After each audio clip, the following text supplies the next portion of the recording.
어제 하루 대한민국에서 발생한 주요 뉴스 헤드라인을 방송사별로 정리해 빠르고 정확하게 전달해 드립니다.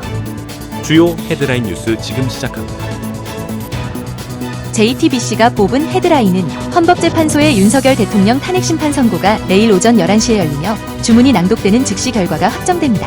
선고를 16시간 앞두고 헌재와 국회는 초긴장 상태에 돌입했으며 재판관들은 선고 당일에도 신중히 평의를 이어갈 것으로 알려졌습니다. 시민들은 밤샘 집회도 불사하며 헌재 결정을 기다리고 있고 윤 대통령은 헌재에 출석하지 않겠다는 입장 외에는 침묵하고 있습니다. 헌법재판소는 외부인 출입을 제한하고 국회 역시 삼엄한 경계를 유지하고 있습니다. 자정부터는 가포비상 체제에 돌입해 헌재의 경내 접근이 차단되었으며 일부 시민들은 동이 틀 때까지 자신의 가게를 지키기 위해 고군분투하고 있습니다. 이번 탄핵 심판은 계엄 당시의 불법성과 위헌 논란을 다시 수면 위로 끌어올렸습니다. 계엄 당시 계엄군의 협박성 발언이 영상으로 남아있으며 계엄군은 비상계엄 선포 후 국회 비상통로를 소방호스로 봉쇄하려 했습니다. 헌재 변론 과정에서 윤 대통령은 155분간 발언하며 거대 야당을 39번 언급했지만 부정선거론과 관련된 주장은 반박당했고 증인으로 출석한 김용현과 손발이 맞지 않는 모습도 포착되었습니다. 대리인단은 계엄령을 계몽령이라는 황당한 주장을 했습니다. 부정선거론에 대해서는 논쟁도 벌였습니다. 윤 대통령 측은 계엄이 불법이라도 중대한 위헌은 아니라는 주장을 펼쳤으나 팩트체크를 해보았습니다. 내란을 주도했던 방첩사에서 제주 4.3 사건을 폭동으로 폄훼하여 비판을 받았습니다. 한편 K지역 재보궐선거에서 여당은 전패하며 반탄핵 세력의 약세가 드러났고 도이치모터스 주가 조작 사건에서 전주가 유죄 확정되며 김건희 여사와 관련된 논란도 재점화되었습니다. 이종호 삼부토건 실소유주와의 밀착 정황 녹취가 공개되며 의혹이 증폭되고 있습니다. 국제적으로는 미국이 한국에 26%의 상호 관세를 부과하며 논란이 일었는데 관세 계산법이 황당하다는 지적과 함께 미국 소비자들에게도 큰 피해를 줄 것으로 보입니다. 미국에서는 트럼프 전 대통령과의 협상 공백 우려가 제기되었고 서울의 한 고등학교 교사가 성 관련 황당 발언으로 논란에 휩싸였습니다. 신생아 학대 사건에서는 추가 가담 간호사가 밝혀졌으며 미 FBI의 제보로 마약 2톤이 적발되는 사건도 발생했습니다. 돌비뉴스는 폭삭망의 수다라는 제목으로 전한길 씨의 이야기와 탄핵 전야까지 퍼진 뜬 소문들을 보도했고 미얀마에서는 피해 수습보다 정당화에 몰두하는 모습이 포착되었습니다. 국민연금 개혁안은 세대 갈등을 부추기며 논란을 키웠고 계산 결과 미래 세대 부담이 커질 것으로 나타났습니다. MBC가 뽑은 헤드라인은 민주회복의 날이 밝아오며 대한민국은 다시 미래를 향해 나아가야 합니다. 국민들의 목타는 부름에 헌법재판소의 응답이 주목되고 있습니다. 마음을 졸이며 기다린 20여 분의 낭독 끝에 주문은 마지막에 발표될 예정이며 헌재 일대는 모든 것이 멈춘 듯한 긴장감 속의 안국역은 이미 무정차로 운영되고 있습니다. 123일간의 불면의 밤이 끝날지 주목되는 가운데 파면을 요구하는 현수막들이 둥실 떠오르고 있으며 수백 명을 수거하라는 내용이 적힌 수첩의 원문 내용에 대한 관심이 집중되고 있으며 더욱 거세진 파면 여론 속에서 윤 대통령은 헌재에 출석하지 않을 것으로 보입니다. 헌법 준수를 선서했던 윤 대통령이 이제는 헌법 파괴의 심판대에 오르게 되었으며 보궐선거의 결과에 대해 여당은 탄핵 반대 여론에 기대어왔지만 매서운 민심과 직면하게 되었습니다. 보수 지지층이라고 여겨진 곳에서 민심에 패배한 것에 대대 영남 지역 자민련 지지자들의 탄식이 이어지고 있습니다. 3만 명 희생자를 추념하는 4.3 사건 기념식에는 여당 지도부가 대거 불참했으며 여당은 계엄에 대한 사과는 여전히 없고 끝까지 계엄 책임을 야당 탓으로 돌리고 있습니다. 민주당은 4.3 학살을 단죄하지 못해 다시 계엄 상황이 온 것이라며 차분히 파면을 확신하는 목소리가 커지고 있습니다. 한편 한민고에서는 학생 응급 차량을 자가용처럼 사용한 비리와 방첩사 출신이 학교 직원들을 감사해 대상자들이 줄줄이 정신과 치료를 받는 사례가 드러났습니다.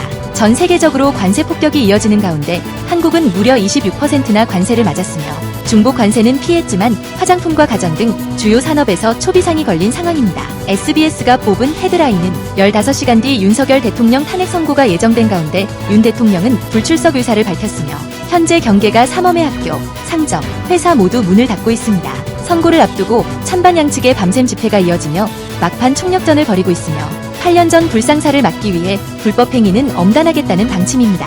헌정 사상 최장인 111일 심리를 거친 이번 사건은 최초와 최고라는 각종 기록을 남기며 국회 경비를 강화한 가운데 여야는 막판 여론전에 나섰습니다.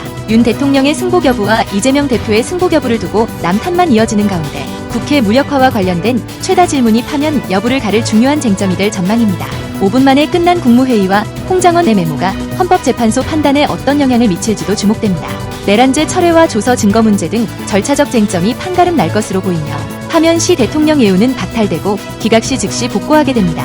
한편 26% 상호 관세 폭탄으로 한국은 최악의 무역 장벽을 마주하며 국내의 생산시설이 전방위 타격을 입어 기업들이 비상 상황에 놓였고 다음 주 자동차 산업 긴급 대책과 대미 협상에 총력을 기울일 예정입니다.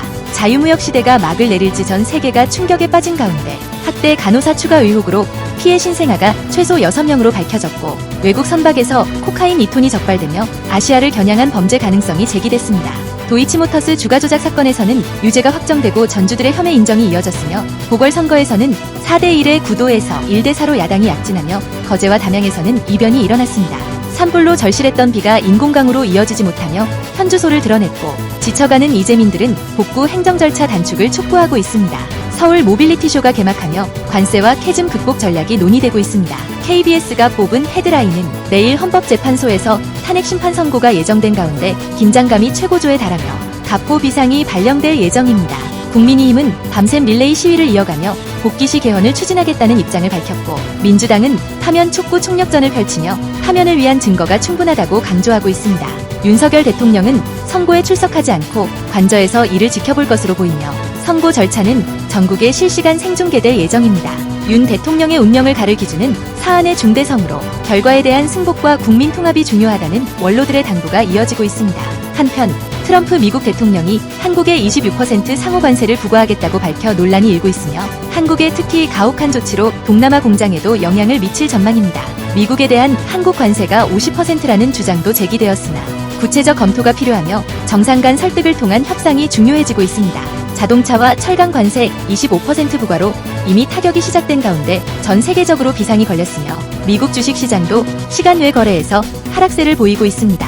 정부는 자동차 업계를 우선 지원하기 위한 대책을 다음 주 발표할 계획입니다. 미얀마 만달레이에서는 교민들이 철수하며 복구 작업이 맨손으로 진행되고 있고 영덕송이와 안동사과 등 농업 피해 규모는 900억 원대에 이르고 있습니다. 문화유산도 잿더미로 변해 12건이 지정 해제 위기에 처했으며 초동 진화의 중요성이 강조되는 가운데 열악한 임차 헬기 문제가 지적되고 있습니다. 지방선거에서는 5곳 중 4곳에서 야권 후보가 승리했으며 조국혁신당은 첫 지자체장을 배출했습니다. 제주 4.3 희생자 추념식이 제77주년을 맞아 봉행되었고 도이치모터스 주가 조작 혐의 유죄 판결이 내려져 그 영향에 관심이 쏠리고 있습니다.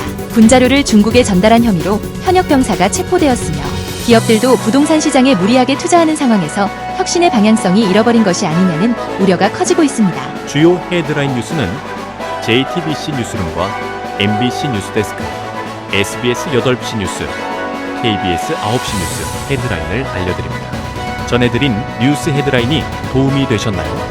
앞으로도 빠르고 정확한 소식으로 찾아뵙겠습니다. 구독, 좋아요, 알림 설정 잊지 말아주세요. 영상 제작에 큰 도움이 됩니다.